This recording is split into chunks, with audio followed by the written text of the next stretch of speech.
Welcome everyone to this topic of coordination compounds.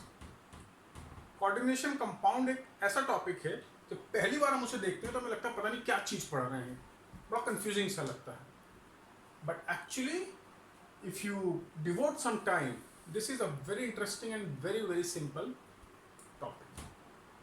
तो आज की वीडियो में मेरी कोशिश यही रहेगी कि मैं एक इंट्रोडक्शन दूं आपको कोऑर्डिनेशन कंपाउंड का and you are able to appreciate कि what coordination compounds are and you realize कि they are not something very complicated but easy to understand. ठीक है, तो सबसे पहले हम देखते हैं coordination compound होते क्या हैं. कुछ ऐसे टर्म्स आएंगे जो आपके लिए नए होंगे but don't be scared, don't be afraid, we will look at each of these terms one by one. So coordination compounds, these are compounds which are generally formed by transition metals. So these are compounds formed generally by transition metals.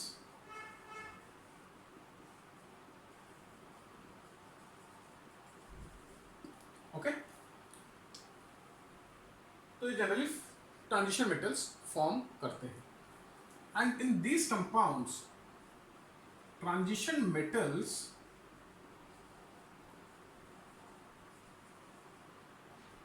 also called central metal atom. Central metal atom is bonded to number of negatively, एक बार definition देख लो उसके बाद मैं उसको explain करता हूं, सबको समझ में आ जाएगा. तो नंबर ऑफ नेगेटिवली चार्ज्ड और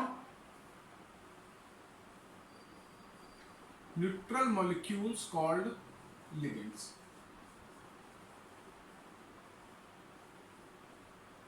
via coordinate bonds.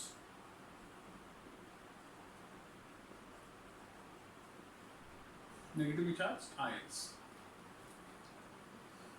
तो यह है हमारा कोऑर्डिनेशन कंपाउंड. अब इसकी डेफिनेशन देखो तो बड़ा कॉम्प्लिकेटेड सा लग रहा है, राइट? काफी नए टर्म्स है. Transition metals also called central metal atom is bonded to number of negatively charged ions or molecules called ligands. तो ये सब नए टर्म्स हैं. अभी इसको अपनी क्यूरियोसिटी को दबाकर रखो, इन सबको देखेंगे हम धीरे धीरे होते क्या हैं, कोई बड़ी चीज नहीं है. But the most important part about this definition और about this compound is that it contains coordinate bonds between central metal atom and ligands. मैं एक एग्जांपल देता हूं आपको कोऑर्डिनेशन कंपाउंड का so that you are able to better appreciate it.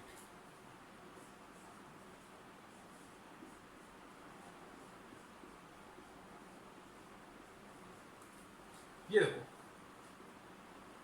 ठीक है. अब इस कंपाउंड को अगर हम देखते हैं तो जब हम कोऑर्डिनेशन कंपाउंड की बात करते हैं तो हमें ये वाला पार्ट जो कि स्क्वायर ब्रैकेट के अंदर है, that is the part we are interested in. But this is what is coordination complex. This is what we are going to focus on. तो इस कंपाउंड में अगर देखो तो ये Fe एक ट्रांजिशन एलिमेंट है, ये ट्रांजिशन मेटल है and this is the central metal atom which we talked about. ठीक है, तो ये एक central metal atom and it is surrounded by number of negatively charge ions और न्यूट्रल मॉलिक्यूल्स. तो यहां पर आयरन को कौन सराउंड कर रहा है? Cyanide ions, Cn minus ions, right. ये तुम्हारा मान लो आयरन है, एक Cn माइनस आयन, एक Cn minus ion, one more Cn minus ion, one more Cn.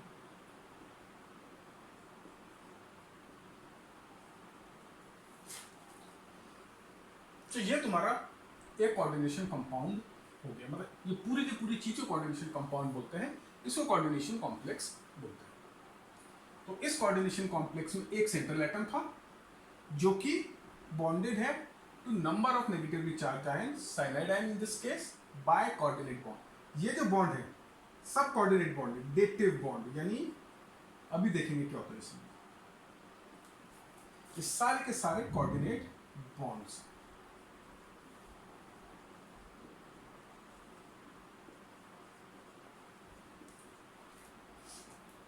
तो ये है ब्रीफली कोऑर्डिनेशन कंपाउंड, डेफिनेशन और एक एग्जांपल। अब हम देखते हैं कि कोऑर्डिनेशन बॉन्ड, कोऑर्डिनेट बॉन्ड क्या होता है, ये लिगेंड्स क्या होते हैं, सेंट्रल मेटल एटम क्या है, और कितने तरह के कोऑर्डिनेशन कंपाउंड हो सकते हैं, एटसेट्रा एटसेट्रा। तो ये जस्ट द स्टार्ट है, इसको नोट डाउन कर लो, स्क्रीनशॉट ले लो, and then we will look in greater detail at ligands, coordinate bonds and central metal atom. Okay, बहुत इंटरेस्टिंग और बहुत सिंपल टॉपिक है, ट्रस्ट मी।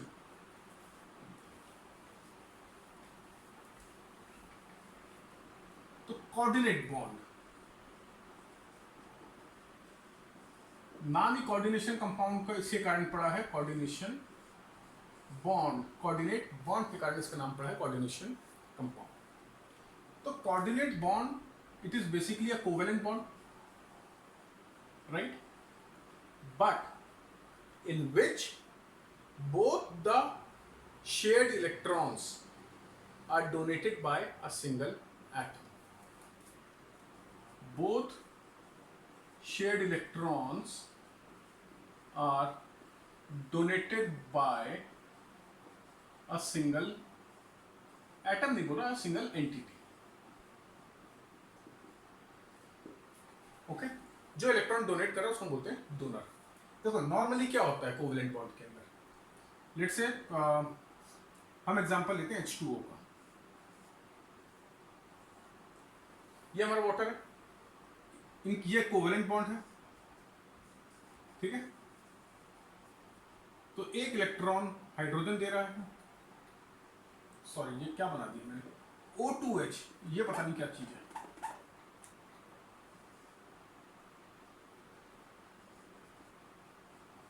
ओके, एक इलेक्ट्रॉन हमारे ऑक्सीजन ने दिया, एक इलेक्ट्रॉन यहां पर ऑक्सीजन ने दिया, दूसरा शेयर्ड इलेक्ट्रॉन हमारा हाइड्रोजन से आया, और इधर भी हमारा दूसरा शेयर्ड इलेक्ट्रॉन हाइड्रोजन से आया। तो ये हमारा नॉर्मल कोवेलेंट बॉन्ड है जिसके अंदर एक इलेक्ट्रॉन ऑक्सीजन दे रहा है और एक इलेक्ट्रॉन हाइड्रोजन दे रहा है, ठीक है। ये नॉर्मल कोवेलेंट बॉन्ड। एक और एग्जांपल देखते हैं अमोनियम आयन का, लेट्स से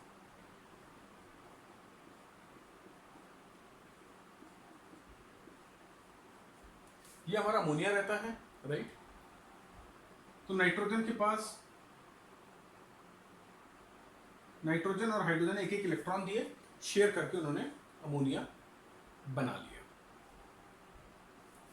अब नाइट्रोजन के पास एक लोन पेयर अवेलेबल है, क्योंकि नाइट्रोजन के एक्टिव शेल में 5 इलेक्ट्रॉन होते हैं, 3 उसने बॉन्डिंग के अंदर यूज कर लिए, तो एक लोन पेयर उसके पास अवेलेबल है। अब जब H+ आयन आता है उसके पास, ठीक है, तो नाइट्रोजन क्या करता है, ये अपने लोन पेयर इस हाइड्रोजन को दे देता है, ये लोन पेयर इसने इसको दे दिया, तो इसका यहां से प्लस चार्ज चला गया, और प्लस चार्ज किसके ऊपर आ गया, नाइट्रोजन के ऊपर। तो ये आपका बन गया NH4+। पॉजिटिव चार्ज किसके ऊपर है, पर हाइड्रोजन पर नहीं है, नाइट्रोजन पर है। और ये जो बॉन्ड है, this is a coordinate, because both the electrons for this bond have been donated by nitrogen. So this is a coordinate bond, it is also known as dative bond. Okay, तो ये तुम्हारा coordinate bond होता है। ये आपने पढ़ा हुआ 11th में करा हुआ, कार्बन मोनोऑक्साइड देख लो, ऑक्सीजन की वैलेंसी सेटिस्फाइड हो गई, बट कार्बन की नहीं हुई है। ऑक्सीजन के पास लोन पेयर है, तो ऑक्सीजन क्या करता है, ये एक कोऑर्डिनेट बॉन्ड कार्बन के साथ बना लेता है। So this becomes a, this is again an example of a coordinate bond. But ये कोऑर्डिनेट बॉन्ड है, ये भी कोऑर्डिनेट बॉन्ड है, बट ये कोऑर्डिनेशन कंपाउंड नहीं है। कोऑर्डिनेशन कंपाउंड के अंदर कोऑर्डिनेट बॉन्ड तो होना जरूरी है, बट साथ में एक सेंट्रल मेटल एटम भी होना चाहिए जो कि बहुत सारे आयन से मॉलिक्यूल्स के साथ कोऑर्डिनेशन बॉन्ड फॉर्म करता है। Okay, so I hope this is clear कि what is a coordinate bond. Coordinate bond के अंदर एक पर्टिकुलर एटम दोनों शेयर्ड इलेक्ट्रॉन डोनेट करता है। ठीक, तो इतना नोट कर लो।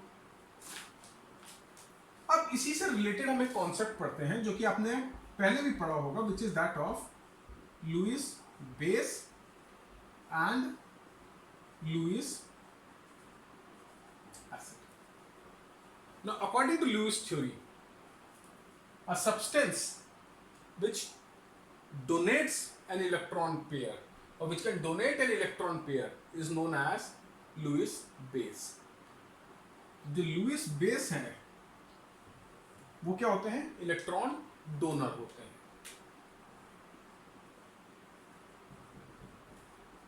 और Lewis acid they are electron acceptor. Okay, Lewis theory of acid and base जो है उसके अकॉर्डिंग क्या है? Lewis bases are those substances which have electrons to donate और which can donate electron, and Lewis acid are substances which have orbitals to accept those electron और which are electron deficient. ठीक, तो जब हम coordination compound की बात करते हैं तो कोऑर्डिनेशन कंपाउंड में हमने क्या बोला? ये एक सेंट्रल मेटल एटम है और लिगेंड्स है, लेट्स से एल, और इनके बीच में कोऑर्डिनेशन बॉन्ड है। तो इस कोऑर्डिनेशन बॉन्ड के अंदर these ligands are Lewis base and this central atom, metal atom, is a Lewis acid.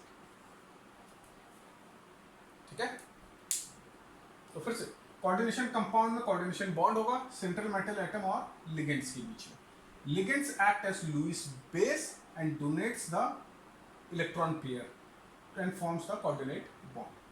And this central metal atom provides orbitals to accommodate those electrons.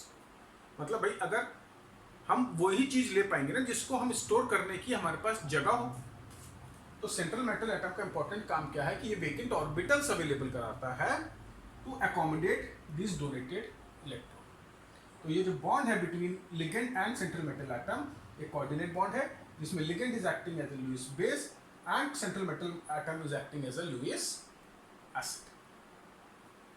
ठीक है, तो क्लियर हो गया? कोऑर्डिनेशन कंपाउंड क्या है? Central metal atom Lewis acid की तरह act कर रहा है और ligand acting as a Lewis base, और उनके बीच में एक कोऑर्डिनेट बॉन्ड है। ठीक है, इसका स्क्रीनशॉट ले लो, आगे बढ़ते हैं।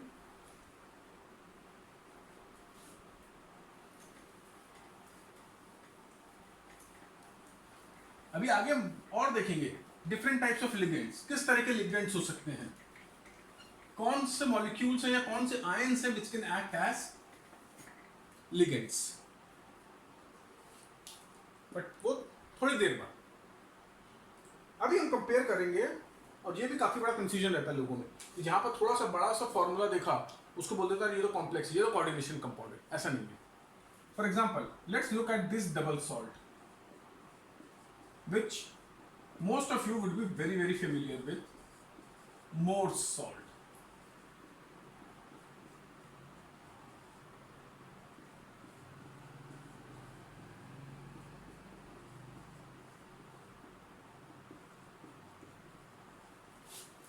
ये Morse salt है, ये एक डबल सॉल्ट है। It is made up of two different salts. इसको देखकर लगता है कितनी कॉम्प्लिकेटेड चीज है, तो उसको हम बोल देंगे तुरंत कि ये तो कोऑर्डिनेट कॉम्प्लेक्स है, कि कोऑर्डिनेशन कंपाउंड में कोऑर्डिनेट कॉम्प्लेक्स आता हुआ, तो ये कोऑर्डिनेट, ये भी कॉम्प्लेक्स है, कोऑर्डिनेट कॉम्प्लेक्स है। पर ऐसा नहीं है। डबल सॉल्ट और coordination compound are two different things. तो डबल सॉल्ट में क्या होता है, जब इस सॉल्ट को मैं एक्वस सॉल्यूशन बनाता हूं, मतलब मैंने मोर सॉल्ट को मिक्स कर दिया वाटर में, तो ये होगा तुम्हारा aqueous solution of more salt. ठीक है, तो जैसे ही मैंने एक्वस सॉल्यूशन बनाया इसकी डिस्टिंक्ट आइडेंटिटी खत्म हो जाती है, इस डबल सॉल्ट की डिस्टिंक्ट आइडेंटिटी खत्म हो जाती है। बेसिकली इसका मतलब है कि ये पूरा का पूरा सॉल्ट आयनाइज हो जाता है and it will give me Fe2 plus ions, it will give me SO4 2 minus ion, it will give me NH4 ions। और टोटल मेरे को 5 आयंस मिल जाएंगे, 2 आयंस इसके, एक आयन इसका, एक आयन ये और एक आयन ये। Total I will get 5 ions, 2 of this, 2 of this and 1 of this. तो जैसे मैंने एक्वा सॉल्यूशन में मिक्स किया, क्या हुआ, इसके जो दो डिफरेंट सॉल्ट्स थे ये दोनों अपने अलग अलग रास्ते चले गए। दोनों ने बोला कि भाई हमारी दोस्ती यहीं तक थी, अभी दोस्ती खत्म। ये अपने रास्ते पे और खुद आयनाइज होकर दे दिया इन्होंने फेरस आयन और सल्फेट आयन। ये अपने रास्ते पे इन्होंने दे दिया अमोनियम आयन और सल्फेट आयन। सो बेसिकली जो डबल सॉल्ट है, it's identity exist only in solid state. Second, in aqueous solution, it dissociates completely. It dissociates and loses its identity.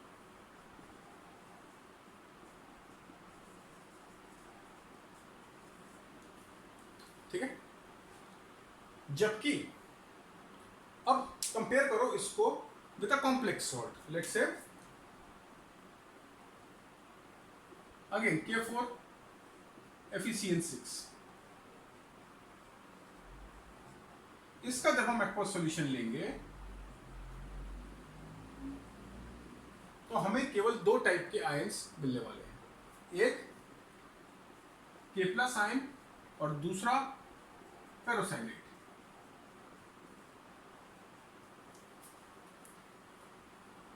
ठीक है। तो ये जो कोऑर्डिनेट कॉम्प्लेक्स है, या इसको हम कॉम्प्लेक्स आयन भी बोलते हैं, ये डिसोशिएट नहीं हो रहा है। ठीक है। तो इसकी जो डिस्टिंक्ट आइडेंटिटी है, that exist not only in solid state but also in solution, and in solution it will not dissociate. In solution coordinate complex ion does not dissociate. दोनों में डिफरेंस समझ में आ रहा है? ठीक है। तो ये जो डबल सॉल्ट है ये अपनी आइडेंटिटी खो देता है सॉल्यूशन के अंदर, जबकि कॉम्प्लेक्स सॉल्ट जो है, कॉम्प्लेक्स कंपाउंड जो है, वो अपनी आइडेंटिटी नहीं खोता। जो कॉम्प्लेक्स आयन है that remains as it is. एक और मिसकंसेप्शन जो लोगों के में है डबल सॉल्ट के बारे में, कि 2 सॉल्ट को लो, 2 सॉल्ट के सॉल्ट लिया, उनको आपस में मिक्स कर दो, आपका डबल सॉल्ट बन गया। ऐसा नहीं होता। ऐसा नहीं है। ऐसा नहीं कि भैया तुमने थोड़ी सी क्वांटिटी फेरस सल्फेट सॉल्ट की ली, उसको पीसा, थोड़ी सी क्वांटिटी अमोनियम सल्फेट की ली, उसको भी पीसा और उनको मिक्स कर दिया। ऐसा नहीं होता है। डबल सॉल्ट प्रिपेयर करने के अंदर भी क्या रहता है, हम इसका सैचुरेटेड सॉल्यूशन लेते हैं, इसका सैचुरेटेड सॉल्यूशन लेते हैं और दोनों को मिक्स करके उसको क्रिस्टलाइज करते हैं। ठीक है। उनका क्रिस्टलाइजेशन करना पड़ता है, तब जाकर हमें कोई भी डबल सॉल्ट मिलता है। सिंपली ऐसे सॉलिड स्टेट में उनको मिक्स करके हमें डबल सॉल्ट नहीं मिलता है। हमें उनको सैचुरेटेड सॉल्यूशन को लेना पड़ता है, इक्विमोलर मिक्सचर लेना पड़ता है और उसको फिर क्रिस्टलाइज करना पड़ेगा, तो हमें डबल सॉल्ट मिल जाएगा। ठीक है। इतना क्लियर है? तो उसको नोट डाउन कर लो और फिर हम आगे और चीजें देखते हैं। तो इतना आपको समझ में आ गया डबल सॉल्ट और कोऑर्डिनेशन कंपाउंड के बीच में डिफरेंस। कोऑर्डिनेशन कंपाउंड होते क्या। अब देखते हैं हम types of coordination compound.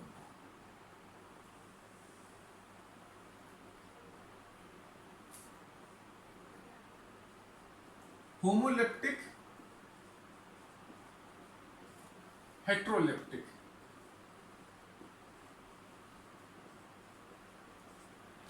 Again words बहुत ही लोडेड लग रहे हैं, बहुत ही बड़े लग रहे हैं, कंफ्यूजिंग लग रहे हैं। बहुत सिंपल है। होमो means same, hetero means different.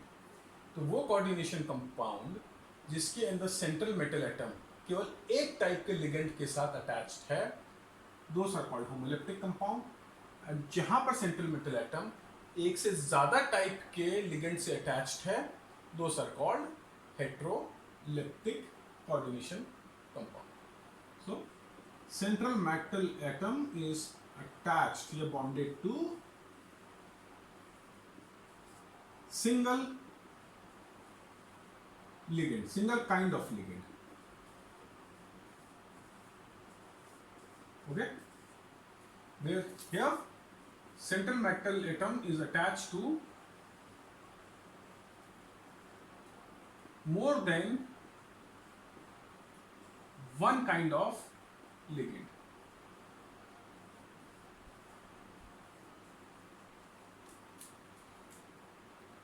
तो मैं काइंड बोल रहा हूँ, सिंगल काइंड, सिंगल लिगेंड नहीं बोल रहा हूँ.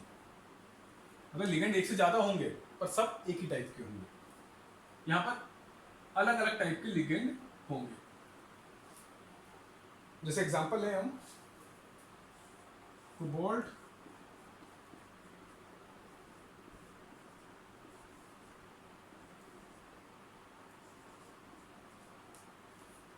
ये होमोलेप्टिक हो गया क्योंकि यहां पर कोबाल्ट जो है केवल अमोनिया से लिंक्ड है. तो हमारा एक ही टाइप का लिगेंड है which is ammonia over here. यहां पर देखिए इसी कंपाउंड को हम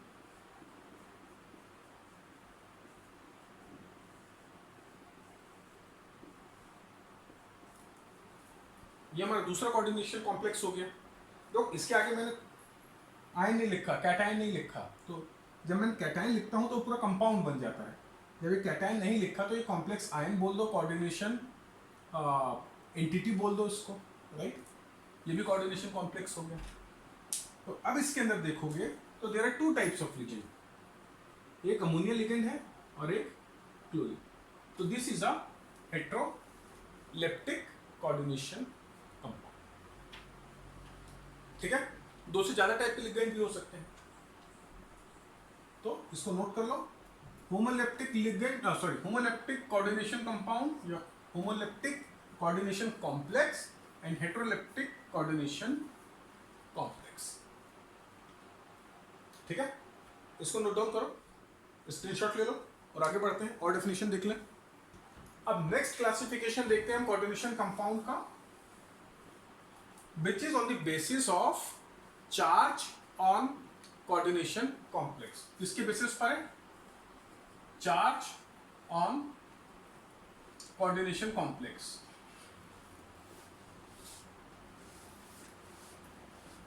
तो भैया चार्ज तो दो टाइप के ही होते हैं. तो ये तो पॉजिटिवली चार्ज कॉम्प्लेक्स हो जाएगा. ठीक है, पॉजिटिवली चार्ज कॉम्प्लेक्स या नेगेटिवली चार्ज हो जाएगा. अगर चार्ज नहीं हुआ तो न्यूट्रल कॉम्प्लेक्स. तो जो पूरा का पूरा कोऑर्डिनेशन कॉम्प्लेक्स है जो कि एनायन की तरह एक्ट करता है, उसके ऊपर क्या चार्ज है? पॉजिटिव चार्ज है, नेगेटिव चार्ज है या न्यूट्रल. फॉर एग्जांपल नेगेटिव के अंदर हमने एक एग्जांपल देखा ही था, फेरोसाइनाइड. इस पे 4- चार्ज रहता है. ठीक है, एक और देख लो. या पहले इसका एक एग्जांपल लिख लेते हैं. CONH3 whole 6 3+.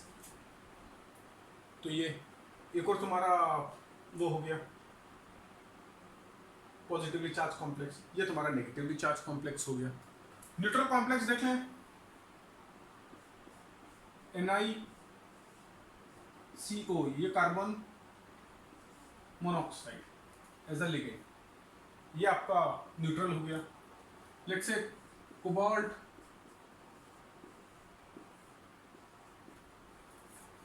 ये आपका एक और नेगेटिवली चार्ज लिगेंड हो गया. तो इस तरीके से बहुत सारे नेगेटिवली चार्ज लिगेंड ही नेगेटिवली चार्ज कोऑर्डिनेशन कंपाउंड हो गए. तो जो तुम्हारा कोऑर्डिनेशन कॉम्प्लेक्स है उसके ऊपर कोई भी चार्ज हो सकता है. पॉजिटिव चार्ज भी हो सकता है, न्यूट्रल भी हो सकता है, नेगेटिव चार्ज भी हो सकता है. तो डिपेंडिंग अपॉन क्या चार्ज ये कैरी कर रहा है, you can classify it as positively charge complex, neutral complex और नेगेटिवली चार्ज कॉम्प्लेक्स. ठीक है, इसको नोट डाउन कर लो, स्क्रीनशॉट ले लो। एक दो चीज और देखेंगे आज की वीडियो के अंदर और फिर बाकी चीजें नेक्स्ट वीडियो के अंदर धीरे धीरे चलते हैं। नेक्स्ट इंपॉर्टेंट चीज है तुम्हारा coordination number.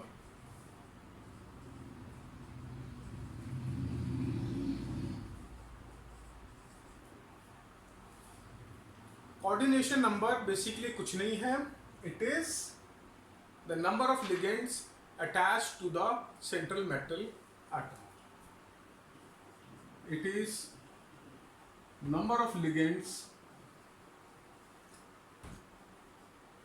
attached to central metal atom। Okay, जैसे देख लो NiCO4 ये तुम्हारा सेंट्रल मेटल एटम है। ओके, इससे कितने लिगेंड अटैच्ड हैं? 4, तो इसका कोऑर्डिनेशन नंबर 4 होगी। ठीक, नेक्स्ट एग्जांपल FeCN6। यहां पर देखो ये तुम्हारा CMA हो गया, सेंट्रल मेटल एटम, ये 6 लिगेंड से अटैच्ड है, तो उसमें कोऑर्डिनेशन नंबर हो गया 6। For example cobalt NH3 4Cl2 ये है। अब इसमें देखो ये हेटेरोलेप्टिक है बट कोऑर्डिनेशन नंबर तो फिर से सेम तरीके से कैलकुलेट होगा। ये तुम्हारा CMA है कोबाल्ट, ये 4 ये 2, तो again coordination number is equal to 6। So coordination number of a coordination complex is nothing but number of ligands attached to central metal atom। ठीक है, अब एक चीज बहुत इंटरेस्टिंग है कि जो आयरन है 6 लिगेंड के साथ अटैच्ड है, तो ये इसकी नॉर्मल वैलेंसी तो नहीं है। आयरन की नॉर्मल वैलेंसी क्या होती है? 2 या 3। तो ये जो 6 लिगेंड के साथ अपने आप को अटैच कर पाता है, दैट इज बिकॉज ये ट्रांजिशन एलिमेंट है। ट्रांजिशन एलिमेंट में क्या होते हैं? डी ऑर्बिटल्स होते हैं, राइट? तो उन डी ऑर्बिटल अवेलेबल होते हैं, D orbitals, vacant D orbitals अगर अवेलेबल है तो then you can show a higher oxidation state, higher oxidation number show कर सकते हैं। ठीक है, क्लियर है? इसमें कोई डाउट? कोई डाउट नहीं है? ठीक, तो इसको नोट डाउन कर लो।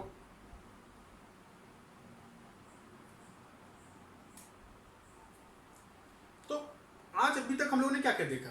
हमने देखा कि कोऑर्डिनेशन कंपाउंड क्या होते हैं, उसमें एक सेंट्रल मेटल एटम होता है और लिगेंड्स होते हैं, और लिगेंड्स इलेक्ट्रॉन डोनेट करके कोऑर्डिनेट बॉन्ड फॉर्म करते हैं with the central metal atom, और इस चीज को हम बोलते हैं कोऑर्डिनेशन कंपाउंड या कोऑर्डिनेशन कॉम्प्लेक्स। फिर हमने देखा था कि जो कोऑर्डिनेशन कॉम्प्लेक्स होता है it can either be homoleptic और हेटेरोलेप्टिक। होमोलेप्टिक में सेम टाइप ऑफ लिगेंड्स होते हैं, हेटेरोलेप्टिक में डिफरेंट टाइप्स ऑफ लिगेंड्स हो सकते हैं। फिर हमने देखा ये कोऑर्डिनेशन जो कॉम्प्लेक्स होता है, जिसको कि हम स्क्वायर ब्रैकेट के अंदर लिखते हैं, इसके ऊपर नेगेटिव चार्ज हो सकता है, पॉजिटिव चार्ज हो सकता है या न्यूट्रल हो सकता है। ठीक है, तो ये एक बेसिस होता है क्लासिफिकेशन का। एक इंपॉर्टेंट चीज जो हमने और स्टडी करी थी वो ये कि जो भी इलेक्ट्रॉन डोनेट करता है वो क्या होते हैं? लुईस बेस, और जो इलेक्ट्रॉन एक्सेप्ट करता है वो क्या होता है? Lewis acid. तो यहाँ पर carbon monoxide is acting as a Lewis base, nickel is acting as a Lewis acid. यहाँ पर cyanide ion is acting as a Lewis base, और जो transition element is acting as a Lewis acid. अब अगर ध्यान से देखोगे, last चीज बता रहा हूं, इसको हम नेक्स्ट क्लास में और डिटेल में पढ़ेंगे कि ये जो लिगेंड है कार्बन मोनोऑक्साइड, ये एक न्यूट्रल मॉलिक्यूल है।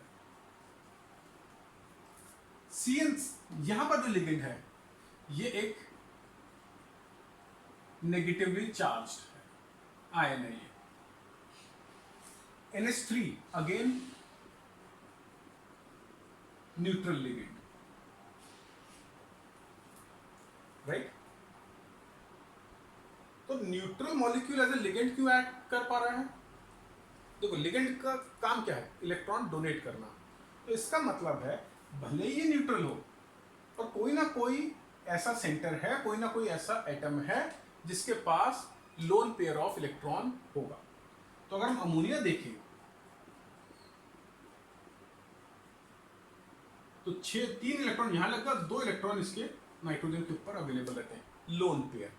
तो इसके कारण it is able to act as Lewis base, और ये लोन पेयर को वो डोनेट करेगा to central metal atom. Similarly Cn- को देखो, Cn- का स्ट्रक्चर क्या होता है? ये ट्रिपल बॉन्ड रहता है और यहां पर इसके पास इलेक्ट्रॉन रहता है। तो this act as a donor in cyanide ion, ठीक है। तो इस तरीके से कोई भी न्यूट्रल मॉलिक्यूल या negatively charge ion can act as a ligand. Next class के अंदर हम लिगेंड्स को पर और ज़्यादा स्टडी करेंगे और फोकस करेंगे कितने टाइप के लिगेंड होते हैं, उनका स्ट्रक्चर क्या है और क्या क्या इंपॉर्टेंट चीज़ें होती हैं लिगेंड्स के बारे में। Then we will look at how to calculate oxidation number of central metal atom and associated things. I hope आज का लेक्चर आपको क्लियर है। अभी तक जो कॉन्सेप्ट मैंने आपको बताए हैं वो आपको समझ में आ गए हैं, ठीक है। तो नेक्स्ट वीडियो में हम अपनी डिस्कशन को आगे बढ़ाएंगे। तब तक गो थ्रू दिस वीडियो, और कोई भी डाउट होता है तो message me. So good bye for now and keep studying and keep safe.